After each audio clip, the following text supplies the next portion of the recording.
because that we have been involved, I have been involved as you can imagine, I have been involved in detail on the preparation, especially in the House, of the budget. And as far as we have been able to examine, there are no projects that are listed there. There are no items that are listed there that are outside of the socio-economic development plan of the Philippines and all the plans derived from that, i.e., kung saan pupunta yung FMR, kung saan pupunta yung school building, kung saan pupunta, all of these are all part of the general plan. So I do not think, from the last time that I saw the last version of the budget, wala naman ako nakita na humihiwalay doon sa plano ng national government. Kaya hindi siguro kailangan mag-veto. Pero tignan natin kasi hindi pa tapos ang proseso.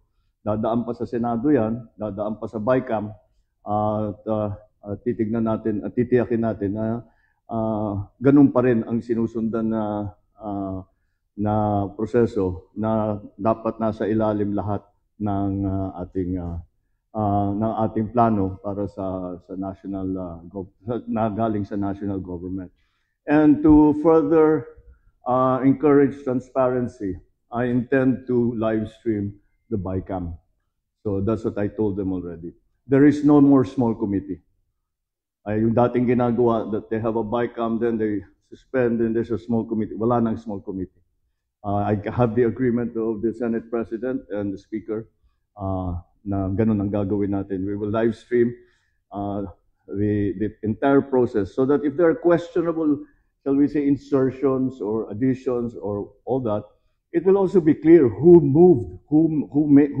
made those changes or who proposed those changes, so that people will know.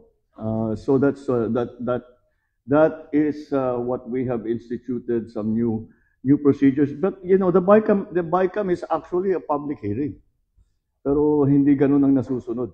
So because may small committee, so now it will be all out in the open. Thank you, Mr. President. Thank you.